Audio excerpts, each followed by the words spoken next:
करते हुए गंगा और कोसी में जाकर के मिलने का काम करता है। तो ऐसे हालात में जहां लोग भूखे रहे, जहां लोगों को एक वक्त का खाना नहीं मिला, जहां लोग एक दूसरे का मददगार बने, वहां सरकार की तरफ से इतनी उदासीनता थी और इतनी लापरवाही थी कि लोगों को रेस्क्यू करने के लिए एक नाव का इंतजाम नहीं था।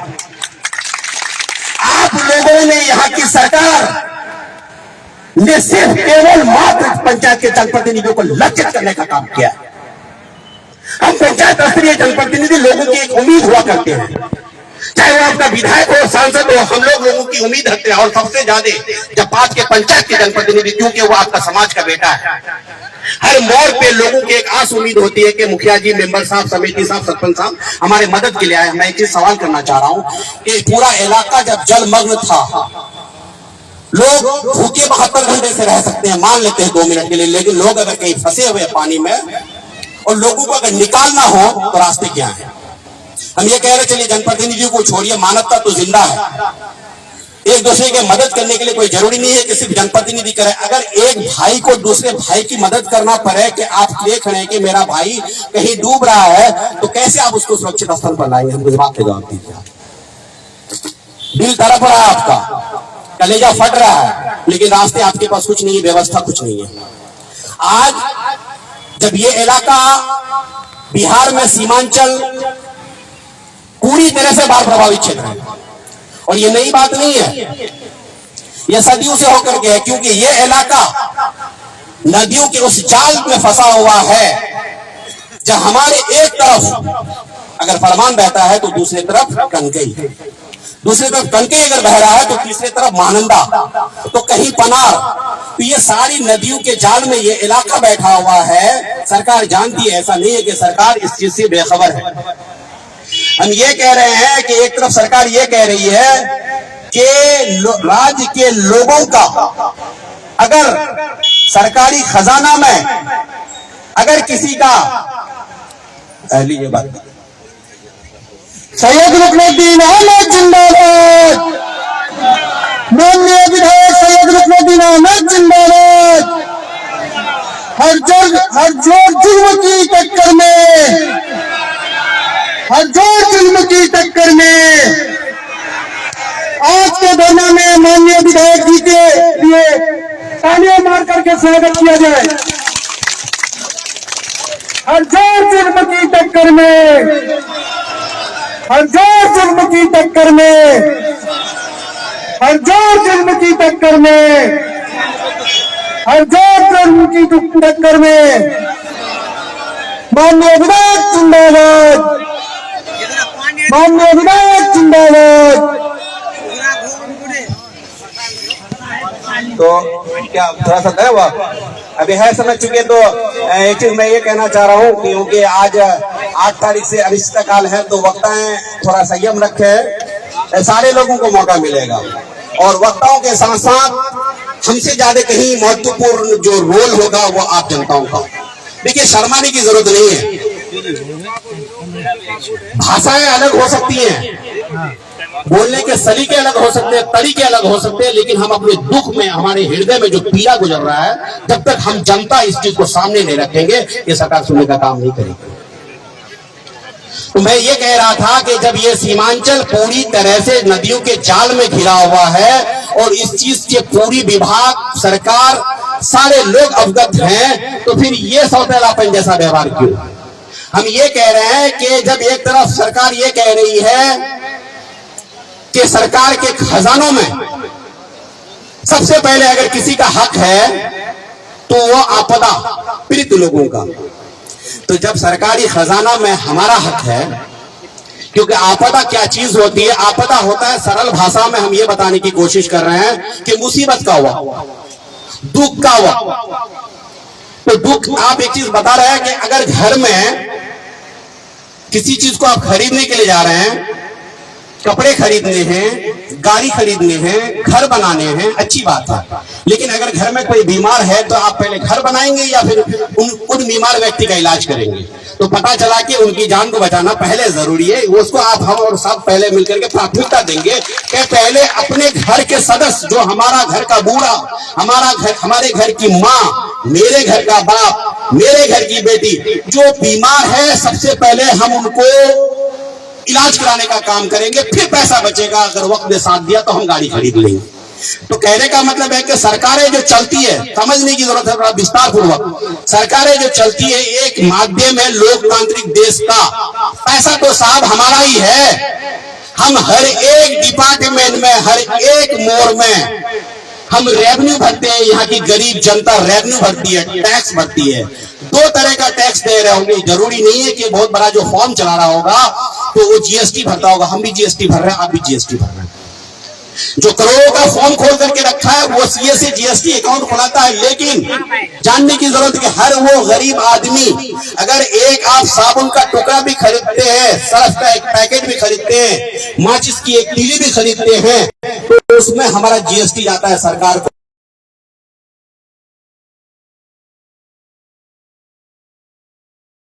जनप्रतिनिधि और विभाग एक माध्यम है ताकि देश चलता रहे। घर में हम एक गार्जियन चुनते हैं, बच्चे पैसा कमा करके जमा करते हैं क्योंकि चलने का तरीका हो, ताकि एक आदमी के माध्यम से घर चले। तो ये सरकार चलाने का एक लोकतांत्रिक माध्यम है। तो जब हम पीड़ित हैं और सरकार ये कह रही है कि सबसे पहले अगर सरकारी खजाने में किसी का हक है तो वो है पीड़ित परिवारों का आपदा कोष का, तो फिर हमारे साथ इतनी उदासीनता क्यों? जहां हम एक तरफ टैक्स भर रहे हैं, जहां हम एक तरफ रेवेन्यू भर रहे हैं, तो साहब आज नहीं 1947 से इलाका खत्म हो रहा है। आजादी के 78वें साल तक अगर आप यहाँ इलाके के लोगों को अगर समझते कि ये हमारे के बिहार के वासी है या भारत के वासी हैं और इनकी अगर पीड़ा और दर्द होता, तो सबसे पहले आप सीमांचल को सरकार एक ठोस कदम उठा करके यहाँ की नदियों के लिए एक अस्थायी व्यवस्था करने का काम करती है। छोटा मुंह बड़ी बात, लेकिन आपको अपने हक के लिए लड़ना पड़ेगा। हम ये कह रहे हैं कि सरकार के पास जब इतना पैसा है, एक तरफ गंगा और सेतु और कोसी में 5 किलोमीटर, 6 किलोमीटर, 7 किलोमीटर सब पुल बन सकता है जहां हम सोच नहीं सकते। समंदर का पानी है, गंगा की नदियां बहती है, कोसी में पानी है, उसके बावजूद सरकार और टेक्नोलॉजी की मदद से वहां पे पुल बन जाता है। राजगीर जैसा जगह आप जब जाएंगे तो वहां शीशे का गिलास बन गया। बहुत अच्छी बात, हम गर्व कर रहे हैं कि हमारे मुल्क में, हमारे राज्य में पर्यटन स्थल बने ताकि लोगों का हमारे यहाँ आना होगा। अच्छी बात। लेकिन क्या सबसे पहले वो पर्यटन स्थल बनाना जरूरी है या फिर बीमार लोगों का इलाज कराना जरूरी है?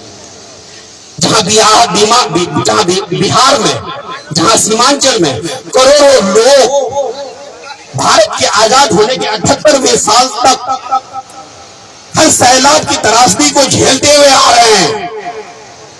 इस इलाके के सैकड़ों बच्चे, सैकड़ों लोगों की जान की आहुति लेती है ये नदियां। हयात और मौत सबके साथ है, जिनको पैदा हुआ है उनको मरना है, लेकिन सैलाब के पानी में डूब करके मौत होती है। व्यवस्थाएं, पता चला कि सरकार की तरफ से कोई अस्थायी कदम नहीं है।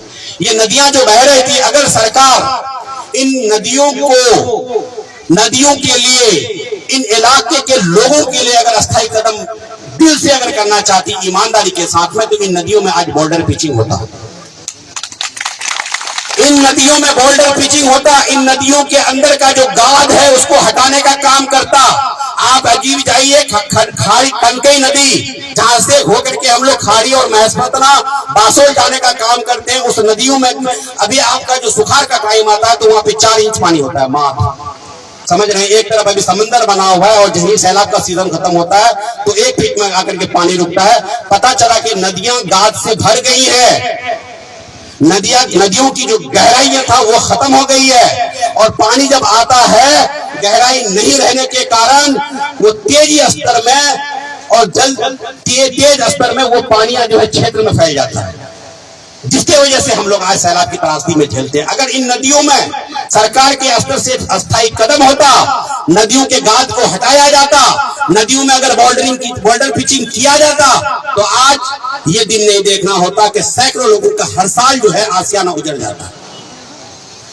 अब आइए, ये हुआ अस्थायी कदम जिसपे आज तक 78 साल तक उदासीनता हुई। न जाने कब क्या लिखा हुआ है सीमांचल और यहाँ के पीड़ित लोगों के साथ के पता नहीं, ये उदासीनता और ये सौतेलापन न जाने कब तक चलेगा। दूसरी बात एक चीज मैं ये साझा करना चाह रहा हूं आपसे कि जब मान ले आपके पास अगर अस्थायी समाधान नहीं है या नहीं करना चाह रहे हैं तो आप इस चीज से भली भांति वाकिफ है कि सीमांचल वासियों के लिए बाढ़ और सैलाब नया चीज नहीं है। हम गरीब लोगों के लिए, हम मजलूमों के लिए, हमारे लिए यहाँ पर सीमांचल वासियों के लिए सैलाब और बाढ़ हमारी मुकद्दर बन चुकी है, हमारी तकदीरों में लिख दी गई है काले कलम से कि तुम मरो, हर साल तुम्हारे बच्चे डूबेंगे, तुम जिस फसल पे आश्रित हो तुम्हारे फसल जाएंगे, बर्बाद होना है। तुम्हारा बच्चा, एक परिवार का एक बच्चा माँ और बाप से जुड़ा होकर के उसको मजदूरी करना है, तुम्हारे तकदीर में लिख दी गई है। तो साहब कम से कम अगर मेरी तकदीर में लिख दी गई है सैलाब आना है, 6 माह हम सूखे में रहते हैं और 6 माह हम बाढ़ के सैलाब का सामना करते हैं, क्या ये नई बात है, इत्तेफाक है? आप लोगों से पूछ रहे क्या ये पहली दफा सैलाब आया है? ये जब से देख रहे हैं, हमारे बाप और अजदाद चले गए, हमारे पूर्वज चले गए, सैलाब ही देख रहे हैं और ये हमारी नीति बन चुकी है। हम जानते हैं कि सैलाब आना है, जून जुलाई का महीना आएगा, बारिश होगी, फिर सैलाब, फिर 4-5 महीना हम लोग वही पानी, वही सैलाब, जहां मर गया वहां डूब गया, यहाँ न यही तमाशा चल रहा है। फिर अभी कुछ दिन के बाद कार्तिक का सीजन आएगा, फिर हम लोग तोड़ी वगैरह मक्का वगैरह में बिजी हो जाएंगे, 4 दिन की चांदनी होगी, फिर हमारे पास जुलाई में जाके वही अंधेरी रात। तो जब ये मुकद्दर लिख दी गई है तो कम से कम मैं एक चीज ये कह रहा हूं कि आप हमारे लिए व्यवस्थाएं क्या की, हमारे उन पैसों का क्या किया जो हमारा पैसा रेवेन्यू और टैक्स के शक्ल में आपके पास जमा है? क्या ये हमारा हक नहीं है? क्या हम ऐसे ही मरते रहे? आपने नाव देने का व्यवस्था क्यों नहीं किया? आज जनप्रतिनिधि आपका शर्मसार है, लज्जित हो गया आपका, चाहे वो सांसद हो या विधायक हो, आपका प्रमुख हो या जिला पार्षद हो, मुखिया हो या समिति हो, वार्ड पंच हो या वार्ड सदस्य हो। देखिए आपके आशीर्वाद और आपके ही मैंडेट से ये लोग बने हैं, हम लोग बने हैं। हम इतने भी लापरवाह नहीं है, हम इतने भी कठोर दिल नहीं है कि जनता ने जिन जनता के आशीर्वाद से हमको आपने चुनने का काम किया, अपने कान में रुई ठूस करके हम बैठे, लेकिन मजबूरी है, हमारा दिल मचल रहा है।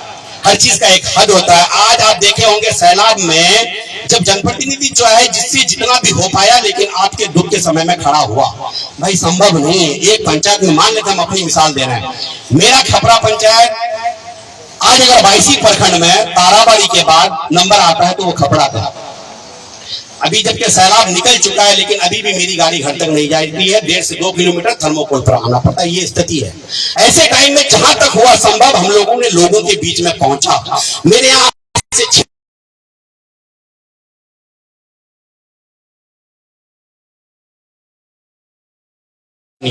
आप लोग मीडिया बंधु भी मौजूद थे, उस बच्चे के लाश को मैं लेकर के थर्मोकोल पे बैठ करके तब इस पार आया था। प्रशासन गई, सारा चीज हुआ, फिर पोस्टमार्टम के लिए निकला।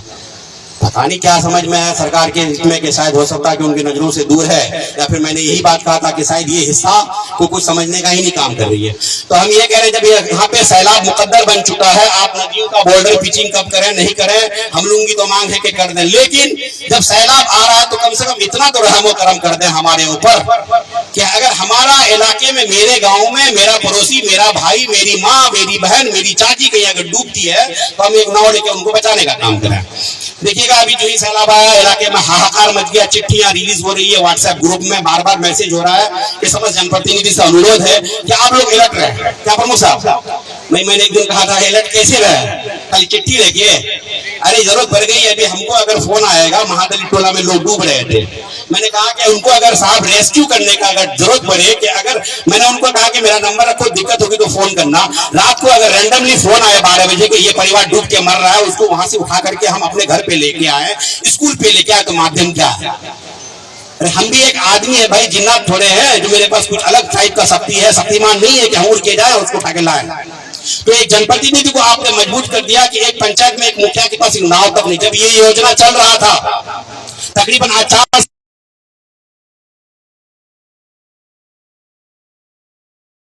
काम किया।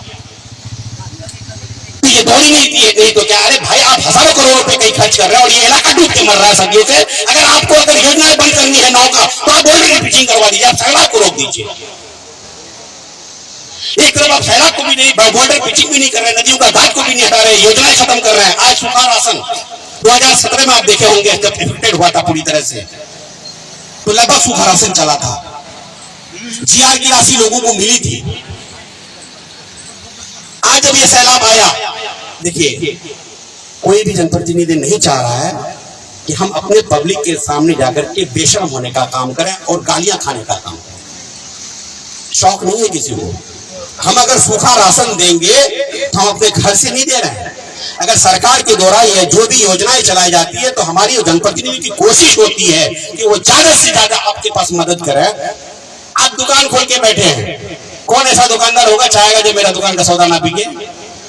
नहीं, हम आप लोगों के माध्यम से एक मैसेज देना चाह रहे हैं इलाकों से। मेरे हाथ जोड़ करके निवेदन है कि यहाँ पे एक अजब पॉलिसी चल रही है, लोगों को समझने और सोचने की जरूरत है। आज अगर हम जनप्रतिनिधि कहीं हैं तो कोई दूसरा आता है अलग एक खेल खेल करके हमको लज्जित करने का काम करता है। तो इन सारी विचारधाराओं को बदलने की जरूरत है। अगर हमको आप लोगों की फिक्र नहीं होती और अपने क्षेत्रवासियों की फिक्र नहीं होती, विधायक को अगर अपने लोगों की फिक्र नहीं होती, मुखिया को अगर अपने पंचायत के लोगों की फिक्र नहीं होती, चाहे वो वार्ड सदस्य को अगर फिक्र नहीं होती, तो यहाँ पे धरना में बैठने का काम नहीं किए थे। आप लोग हम लोगों को लट्ठी लेके नहीं पिटा रहे थे, धरना में बैठो नहीं तो मारेंगे सबको। तो फिक्र है, हमारी जो प्रयास है, हमारी जो कोशिश है, हम अथक प्रयास में लगे हुए हैं। लेकिन जब सरकार की तरफ से कॉर्पोरेट नहीं मिल पाता है तो कहीं ना कहीं लोग टूट करके अपने घर में बैठने का काम करते हैं। तो ये सारी योजनाओं को बंद कर दिए। सूखा राशन चल रहा था, आज आपको वाकिफ करना चाह रहे हैं, क्योंकि यहाँ पे मीडिया बंधु भी एक मंच चलाई, अनिश्चितकालीन धरना है। हो सकता है कि 2 दिन भी चले, 4 दिन भी चले, 5 दिन भी चले। क्या प्रमुख साहब, क्या हमारे दूर दराज से आए हुए जनता लोग सहमत हैं कि अगर जरूरत पड़ेगा तो हम लोग 10 दिन खींचेंगे, तो आप लोग सहमत हैं? तो जब सहमत हैं तो सूखा राशन का जब मामला आया तो एक पंचायत में कम से कम 10 से 15 हजार का जनगणना होता है, आबादी है, पॉपुलेशन। किसी पंचायत में अगर 15 हजार आबादी है, 7 हजार वोटर है, तो ये समझ लीजिए कि 14-15 हजार आबादी है। और वहां पे ठीक है, मान लेते हैं 2017 जैसा इफेक्टेड नहीं हुआ था, मान लेते हैं, तो 90% तो हुआ था, 100 में से 80% तो हुआ था। 80% में अगर पंचायत के लोग डूबे हुए हैं, चाहे वो किसी भी पंचायत का हो, तो हजारों घर प्रभावित हुए हैं। एक पंचायत से हजारों घर जब प्रभावित हुए हैं, हजारों घर के आंगन में जब पानी किया है, ऐसे में अगर 120 या 25 पैकेट सूखा राशन देने का काम करे 1.5 kg, तो क्या हम लोग किस मुझसे लेकर के जाएं और कैसे लोगों के बीच में खड़ा हो? इस मामले में इस बार की स्थिति बता रहे हैं, बार बार सूचित किया जा रहा है कि लेकर हम लोगों ने हाथ खड़ा करने का काम किया और व्हाट्सएप को भी कहा कि भाई हम अपने तरफ से नहीं रोकेंगे, अगर आप सक्षम हैं तो लाइए और बांटिए। एक वार्ड में 10 पैकेट लेकर के किन लोगों के पास जाकर के खड़ा होने का काम करता। और देखे होंगे इलाके में कि इससे पहले बहुत हद तक तो ठीक नहीं था, लेकिन फिर भी शायद थोड़ा था, something is better than nothing, कुछ नहीं से थोड़ा अच्छा, लेकिन शायद कुछ बहुत हद तक, किसी हद तक कम्युनिटी किचन वगैरह जैसे 2017 जैसा फ्लड इफेक्टेड हुआ था इलाके में कहीं कहीं चला था। लेकिन बहुत ही अफसोस और खेद का विषय है, देखिए छुपने वाली बात नहीं है, घर के लोगों को पता नहीं होता, बगल में सऊदी अरब से फोन आता है कि फला जगह मैयत हो गई, और गाँव वाला कब मर गया, फला जगह, क्योंकि ये सोशल मीडिया है तो छुपता नहीं है कुछ। अगर होगा, योजनाएं होंगी तो आपको खबर होंगी। तो सूखा राशन बंद, कम्युनिटी किचन बंद। क्या 22 इलाके में आप लोगों से मैं मुखातिब हूँ, मैं आप तमाम लोगों से, चाहे वो जनप्रतिनिधि हो या के सम्मानित जनता हो, मैं आप लोगों से केंद्रित हूँ कि क्या पूरे 22 प्रखंड के समस्त 17 पंचायत में कहीं कम्युनिटी किचन चला? कहीं चला था किसी पंचायत में कम्युनिटी किचन? मतलब सार्वजनिक रसोई, कि अगर लोग डूबे हुए हैं तो ऐसे लोगों को उठा करके स्कूल में या किसी ऊंचे स्थल में शरण दिलवाएं, उसके बाद सार्वजनिक किचन चलाने का काम कहीं हुआ? देखिए, मैं विभाग से भी ये कहना चाह रहा हूं कि जो चीज आप किए हैं उसके लिए मैं सहमत हूं, और जो चीज नहीं किए अगर हमारे सरों पे थोपना चाह रहा है तो हम जबरदस्ती मानने वाले नहीं है। जो चीज आप नहीं चलाए हैं तो बोलेगी जनता। अगर कम्युनिटी किचन चलाए होते तो लोगों को खबर होती। आप एक प्लास्टिक का इस बार का नियम देखिए, एक प्लास्टिक का टुकड़ा अगर दिया जाता है 3 फीट का और 1.5 kg चूड़ा प्रमुख साहब दिया जाता है, तो उसका चूंकि सिस्टम है, हम ये नहीं करेंगे आप गलत कर रहे हैं, अधिकारियों द्वारा उसका फुटेज रखा जाता है, फोटो या तस्वीर। तो जब कम्युनिटी किचन चला था तो फिर इलाके में विभाग के पास फुटेज और वीडियोस नहीं होगा क्या? सोशल मीडिया में तो अभी किसी के मक्के का खेत का 4 गो भुट्टा टूट जाता है तो सोशल मीडिया में चल जाता है, क्या मीडिया बंद हो?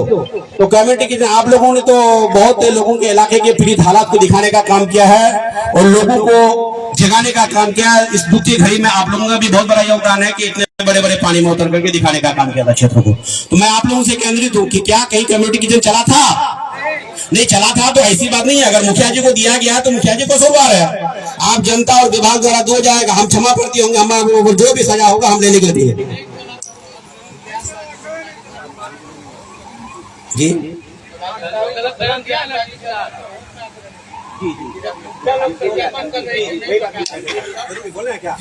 तो जैसा कि नहीं चला है, लेकिन बहुत ही अफसोस का क्या खेल चल रहा है समझ से परे है। अभी अभी कल अचानक बहुत सारे मीडिया बंधु का फोन आया कि मुखिया जी आपके पंचायत में कम्युनिटी किचन चला।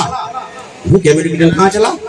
हम लोग तो कम्युनिटी किचन के लिए गुहार लगा रहे थे। सूखा राशन जब नहीं मिल पाया पर्याप्त मात्रा में, तो जिसकी वजह से बहुत सारे जनप्रतिनिधि हाथ खड़ा कर दिया कि नहीं चाहिए, हम लोग लज्जित होने का काम नहीं करें, लोगों का मार खाने का काम नहीं करेंगे, निभाने वाली जात खुदा वो निभाएगा। तो जब नहीं चला तो फिर एक तरफ से प्रेशर दिया जा रहा है विभाग की तरफ से कि आप लोग छाप क्यों नहीं रहे? भाई चला है तो आप चलाइए ना, दिखाइए ना। विभाग आपके, हम लोगों के पास जब चला ही नहीं तो जबरदस्ती हम कैसे मान जाए कि हाँ चलाया? मतलब आप हर मोड़ पर, हर परिस्थिति पर जैसे हो यहाँ की जनता बर्बाद हो, जनता का शोषण हो और बचा खुचा जो है वो जनप्रतिनिधि के सर पे थोप दो। मतलब शुरू से एक नीति चल रही है कि जनप्रतिनिधि के सर पे थोप दो, एक तरफ जनता को बर्बाद करो, दूसरा तरफ उन्हीं के बीच में जनप्रतिनिधियों को जनता से जुदा खिलवाओ। यही तमाशा चल रहा है। तो कहने का मतलब है कि ये सारी चीजें बंद हो गई, कम्युनिटी किचन बंद हो गया, नाव बंद हो गया, फसल। मैंने पहले कहा था कि इलाका 2 चीजों पर आश्रित है। हमारे घर के बच्चे माँ और परिवार से बिछड़ करके शादियां होती है बहन की, बहुत सारे ऐसे घर के बच्चे हैं जो शरीक नहीं हो पाता है। घर में माँ मर जाती है, दादी का इंतकाल हो जाता है। हयात और मौत जिंदगी में एक बार मरने के बाद इंसान दोबारा नहीं आता, लेकिन ये बदनसीबी हमारी है कि हम इस पेट के भूख को बुझाने के लिए सऊदी अरब में होते हैं और दिल्ली में होते हैं, मुंबई में होते हैं, मजबूर होकर के आंसू बहाते हैं वहां पर बैठ करके, और अपने अंतिम संस्कार में जनाजे की नमाज में, चाहे वो मुसलमान समुदाय का हो तो जनाजे की नमाज में शरीक नहीं हो पाते, हिंदू समुदाय का हमारा भाई का हो तो हम अंतिम संस्कार में शामिल नहीं हो पाते। ये हमारी बदनसीबी नहीं तो और क्या है। आप सोचिए दिल में हाथ रख करके कि उस बेटा पर क्या गुजरता होगा जब सूरत में बैठा होगा, उस परिवार को चौला और चूखा चलाने के लिए, और खबर मिलती है कि घर में मौत हो। साहब ये क्या मजबूरी थी? आपके पास स्कोप नहीं है, आप स्कोप दीजिए हमें रोजगार का। क्या कर रहे हैं इतना दिन से? 48 साल आजाद हो गया भारत, आज तक कोई स्कोप नहीं हमारे पास। अगर हमारे यहाँ स्कोप होता तो हमारे क्या पलायन मजदूर बच्चे आज हमारे ही घर में 100-200 किलोमीटर के बीच में मजदूरी करते। घर में कोई बीमार होता तो 2 घंटे के अंदर घर पहुंचता, किसी की मौत होती तो 2 घंटे में शामिल होता। बहन की डोली सज रही है और बच्चे शामिल नहीं हो पा रहे हैं उसमें। मजबूरी है कि पेट की भूख को बुझाने के लिए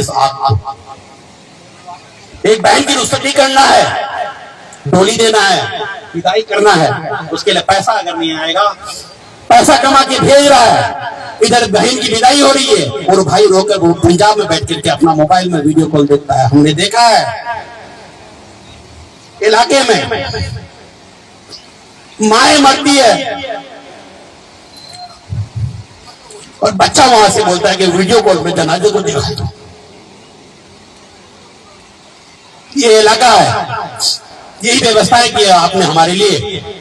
तो कहने का मतलब है बहुत सारे लोग हैं, वक्त बहुत मैंने ले लिया कि आज हर तरह से विफल आ रही है। और आखिर में आज जो हम लोगों ने तमाम जनप्रतिनिधि, मुखियागण, समितिगण, हमारे जिला परिषद वार्ड सदस्यगण, हमारे माननीय विधायक महोदय बायसी, हमारे प्रमुख साहब, उप प्रमुख साहब, हमारे जिला परिषद भाई सब, सारे लोगों ने विचार किया, थक हार करके जो नीति चल रही है अभी, मैं आज वाजे कर देना चाहता हूँ, ये मैसेज चला जाए इलाके में, क्योंकि लोगों को बहुत लोग भ्रमित करने का काम कर रहे हैं और गलत मैसेज भी चला गया है। तो 4 दिन पहले एक ज्ञापन सौंपे थे हम लोगों ने अनुमंडल को, विधायक जी के ऑफिस में भी बैठ करके रहे, विचार विमर्श किए, विधायक जी भी पूरा दिन दिए हमारे लिए, हम लोग सारे लोग विचार किए। हम लोगों ने कहा कि अनुमंडल पदाधिकारी को हम एक ज्ञापन सौंपने का काम करेंगे कि हमारे पूर्णिया जिला किशनगंज और हमारा बायसी प्रखंड को बाढ़ पीड़ित क्षेत्र घोषित किया जाए, क्योंकि उससे पहले एक जब लेटर इशू हुआ था उस दिन 11 जिला को शामिल किया गया था। विधायक जी डीएम साहब से भी बात किए और करने के बाद हम लोग जब यहाँ आए तो प्रखंड प्रमुख के कार्यालय में, क्या प्रमुख साहब इस चीज को साफ कर देना चाहिए, प्रखंड प्रमुख के कार्यालय में जब हम लोग बैठे हुए थे तो विधायक जी निरंतर संपर्क में थे डीडीसी सर से और डीएम सर से। तो वहां से ये कहा गया, आश्वस्त किया गया रात को भी कि सेकेंड फेज का जब निकलेगा तो आप लोगों को भेज दिया जाएगा। और हम लोग ज्ञापन सौंपने के लिए सारी तैयारी करके कि हमारा, चूंकि हम जनता है सुदूर देहात में फैली हुई है और ये वो आपदा और विपदा का समय है कि लोगों को अपने घर में राशन लाने के लिए कोई मतलब नहीं है, नहीं निकल पा रहा है वो। तो ऐसी स्थिति में जब सेकेंड फेज को शामिल किया गया तो लोगों के बीच में एक उम्मीद आई, खुशी नहीं कह सकते हैं हम, खुशी नहीं, एक उम्मीद कि चलो कम से कम मरता क्या नहीं करता, डूबते हुए को तिनका का सहारा, अगर 7,000 राशि मिल जाए हम गरीबों को, हमारा जो फसल क्षति हुआ कृषि पदाधिकारी के द्वारा, अगर पंचायत में जांच और मूल्यांकन के उपरांत अगर कुछ मुआवजा मिल जाए तो शायद हमारी जो रीढ़ की हड्डी टूटती हुई आ रही है पिछले 78 सालों से, शायद थोड़ा बचे तो फिर हम आने वाला सीजन में थोड़ा संभलने का काम करें। लेकिन बहुत ही अफसोस है, मैं एक चीज साफ कर रहा हूं, बहुत ही अफसोस है कि 3 दिन से जब तक क्षेत्र में रहने का काम किया वहां रहे, उसके बाद से 3 दिन से हम लोग ब्लॉक में लड़ाई लड़ रहे हैं। रात दिन विभाग और अधिकारी से बात हो रही है, बार बार कुछ भी क्लियर नहीं हो पा रहा है कि आखिर शामिल जो हुआ तो टारगेट क्या है, क्या पूर्णिया को या बायसी प्रखंड, अमोर वगैरह जितना भी है सारे प्रखंड प्रभावित हुए, तो क्या हमारे प्रखंड में, अपने ही प्रखंड की बात करता हूं, क्या हमारे प्रखंड के समस्त पंचायत 17 पंचायत को 2017 के आधार पर जीआर राशि मिलेगी? जीआर राशि मिलेगी? कुछ नहीं, आगे से कोई भी जवाब नहीं आ रहा है। तो पता चला कि जो एहसास कर पा रहे हैं और खबर जो मिल रही है कि टारगेट ना के बराबर है। मैं साफ कर रहा हूं इस चीज को, इस चीज को मैसेज लेके जाइए ताकि इलाके में शांति कम से कम बने। तो टारगेट 0। अब हम ये बताइए कि किसी भी पंचायत में जब 2017 में अफेक्टेड हुआ था, जो वो सूची थी जिसमें 6,000 रुपए मिला था, तो लगभग हर एक पंचायत में 3,000, 3,500, 3,800 ऐसी ही सूची था। तो पूरे ब्लॉक का रिपोर्ट जो था वेबसाइट में लोड था, लगभग 50,000 के आसपास लोगों को मिला था। अब आपको एक बात बताइए, 2017 से लेकर के ये 2024 चल रहा है, 7 साल के अरसे में, 7 साल के बाद एक एक पंचायत में सैकड़ों परिवार जुड़ा है, सैकड़ों घर में बच्चों की शादी हुई है जिनका अपना परिवार बना है। अगर 3,000 कहीं पे सूची था तो वो सूची सीधे 4,000 होगा। चलिए उसको भी जब तक छोड़िए, नए लोगों को, मैं पुराने लोगों की बात कर रहा हूं कि जब 2017 में अफेक्टेड हुआ था ये इलाका और जिस आधार पर आप जीआर राशि दिए थे, तो कम से कम हम लोगों पर इतना एहसान कर दीजिए कि हमारे ही पैसे को हमको लौटाइए, हम आपसे भीख नहीं मांग रहे हैं। हमारा जो पैसा जमा है आपके पास, कम से कम वो जीआर राशि तमाम लोगों को देने का काम करें। और हमारे यहाँ जो घर कटे हैं और सैकड़ों घर जो नदियों में विलीन हुई है, लोग विस्थापित हो गए, सड़कों में प्लास्टिक मोड़ करके रहने का काम किया है, उन लोगों को विस्थापित परिवार को विस्थापित करने का काम करें। हमारा जो फसल खत्म हो गया हजारों हेक्टेयर में, धान, मक्के की खेती, 3 फसली जमीन है हमारे यहाँ की, बहुत अच्छी जमीन है। हम लोग मक्के की खेती करते हैं लेकिन दिल नहीं मान रहा है, जी नहीं मान रहा है। हम जानते हैं कि सैलाब आएगा, धान फिर खत्म होगा, लेकिन दिल नहीं मान रहा, शायद कहीं इस बार कम आए तो धान हो जाए। और इसी लालच नहीं है साहब, ये तो भूख की पेट का जलन है कि फिर अपने जेवर को बंधक डाल करके ब्याज में पैसा उठा करके हम लोग धान की खेती करते हैं। नफा तो खैर छोड़िए, हमारा पूंजी हमारे हाथ से निकल जाता है। तो हम ये कह रहे हैं कि अगर ऐसी स्थिति में आप सामान्य रूप से, जो मुख्य उद्देश्य था कि सामान्य रूप से आप 7,000 पूरे 22 प्रखंड के 17 पंचायत के लोगों को देने का काम करें सामान्य रूप से, और आप फसल के जांच और मूल्यांकन के उपरांत लोगों के फसल का जो क्षतिपूर्ण हुआ उसको देने का काम करे सरकार। जो घर कट करके नदियों में विलीन हुआ वो ऐसे लोगों को पुनर्वास का मुख्यमंत्री आवास योजना और जमीन दिलवाने का काम करे सरकार। दुकानें बर्बाद हो गई उनका जांच करवाए, पशु और मालजाल जो खत्म हुआ उनका जांच करके लोगों को उसका मुआवजा दिलवाने का काम करे सरकार। और ऐसी स्थिति में बहुत ही खेद का विषय है कि टारगेट बिल्कुल ना के बराबर। जब हम लोगों को सूची वगैरह मांगा जा रहा है तो स्थिति ये पता चल रहा है कि जो टारगेट पूर्णिया जिला को मिला, भाई आपका जनप्रतिनिधि क्या संपर्क में है डीएम साहब के यहाँ से, वहां से एक लेटर आया, उसमें पूरा डिटेल्स कुछ भी नहीं होता। आपका माननीय विधायक या माननीय जितने भी जनप्रतिनिधि वो लोगों को एक उम्मीद जगी कि चलो भाई शामिल तो किया। जब खुलासा हुआ तो पता चल रहा है कि लगभग, क्योंकि मैं विभाग से नहीं हूं, मैं एक जनप्रतिनिधि हूं, मैं ऑफिस को नहीं देखने का काम करता हूं, लेकिन जो इंटरनल मामला है कि पता जो चल रहा है तो पूरे पूर्णिया जिला को 40 से 45,000। तो जब ये प्रखंड में 56,000 और 49,000 लोगों का सूची था, अगर ऐसे में पूरे पूर्णिया जिला में ब्लॉक प्रखंड पंचायत को अगर बांटेंगे शायद तो एक एक पंचायत में 100 लोगों को, तो बताइए ये 100 लोग ही अफेक्टेड हुए थे पूरे पंचायत में। तो हम लोगों की मांग जो है आज मुख्य रूप से, अब मैं अपनी बातों को समेटते हुए खत्म करने का काम करूंगा, वक्त मिला चुकी है, शीतकालीन धरना है, हर दिन बोलूंगा मैं 2-3 घंटा, कोई दिक्कत नहीं। तो अपनी बातों को समेटते हुए मैं यहां लाना चाहता हूं कि विभाग के आदेश और निर्देश के बाद ये पता चला कि पूर्णिया जिला और किशनगंज को शामिल किया, जिसको आपके विधायक, आपके जनप्रतिनिधि ने लोगों के बीच में साझा करने का काम किया। लेकिन स्थिति ऐसा पैदा हो गई है कि जैसा सूखा राशन वाला मामला था 100-125, तो वही जीआर राशि वाला मामला क्या क्या प्रमुख साहब। तो ऐसी स्थिति में हम लोग मजबूर होकर के आखिर रास्ता जो बताया ना कि जब भारत ये आजादी, ये धरना, ये प्रदर्शन, ये प्रोटेस्ट हमारा ये डेमोक्रेटिक, मेरा फंडामेंटल राइट्स है, ये लोकतांत्रिक अधिकार है। तो ऐसी स्थिति में हम लोगों ने ये विचार और विमर्श किया कि कल से हम लोग 22 के समस्त जनप्रतिनिधिगण, हमारे विधायक जी से भी बात हुई, इसमें वो कदम से कदम मिला करके यही कहा कि तमाम जनप्रतिनिधि के साथ में और इस जनता, महासम्मानित जनता के लिए मुझे अगर 15 दिन भी बैठना पड़ेगा तो मैं बैठने का काम करूंगा। और उनके समर्थन से हमारे अंदर एक नया ऊर्जा पैदा हुआ, एक हिम्मत मिली, क्योंकि हम भी एक जनप्रति, एक हमारा वार्ड सदस्य अगर आता है हमारे पास और मुखिया जी अगर उसको कह दे कि भाई आप घबराइए मत, हम साथ में हैं, तो हमारे वार्ड सदस्य को काम करने के लिए कार्य क्षेत्र में एक नया ऊर्जा मिलता है।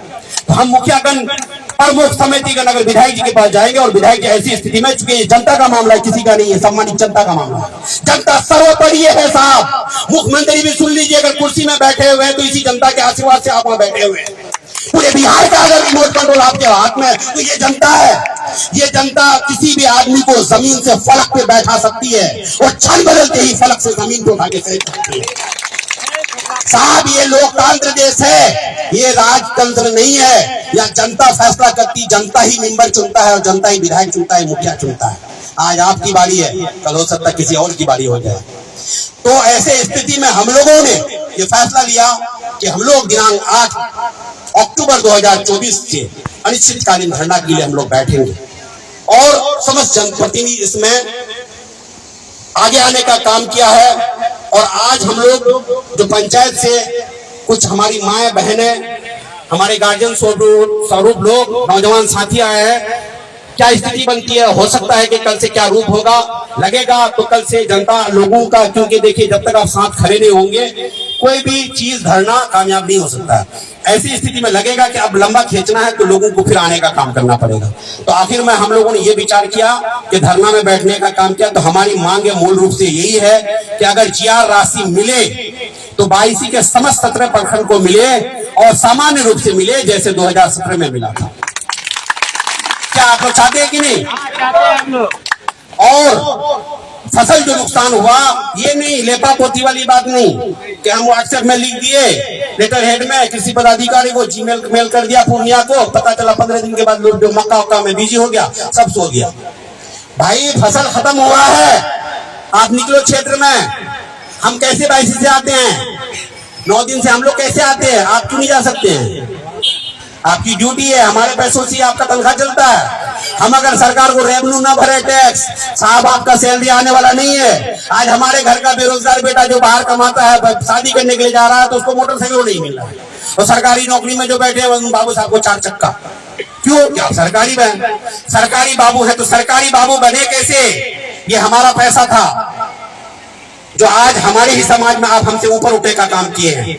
तो मैं ये कहना चाह रहा हूं कि अगर मिले तो समस्त पूरे 22 प्रखंड के समस्त 17 पंचायत को सामान्य रूप से जीआर राशि मिले, फसल क्षति का मूल्यांकन हो, उसका उचित मुआवजा मिले, जो घर कट करके विलीन हुआ है उन लोगों को उसका मुआवजा मिले, और नहीं तो ऐसा जो भीख उठाने की भीख जो आप उठा करके देने का कार्य कर रहे हैं एक पंचायत में, तो मैं तो अपने तरफ से तैयार नहीं हूं। मैं आप जनता, सम्मानित जनता से जानना चाहता हूं कि क्या आप लोग तैयार हैं ऐसे टुकड़ों को लेने के लिए? तो क्या हमारी मांगे हैं आप लोगों की, क्षेत्र से आए हुए लोगों का क्या चाह रहे हैं आप लोग? हम आज भी कह रहे हैं, देखिए हमको सरकार या विभाग किसी से कोई लड़ाई नहीं है भाई, आप अपना काम कीजिए, हम अपना काम कर रहे हैं, हमें आपसे कोई शिकवा गिला नहीं है, लेकिन साहब हमारा जो हक है वो हमें दे दीजिए।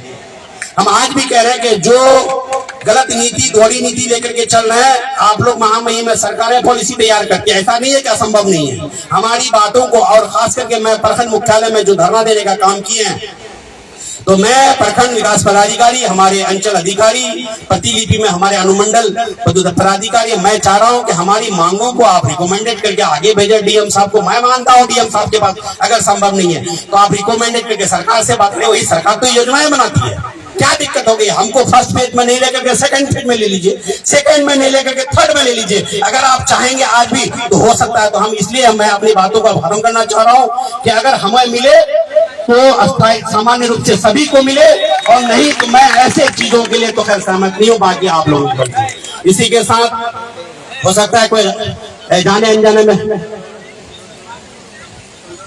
तो अब मैं इसी के साथ में चुके बहुत वक्त ले लिया, मैं माफी चाहता हूँ सबसे पहले तो अगर कहीं कोई गलती हुई है।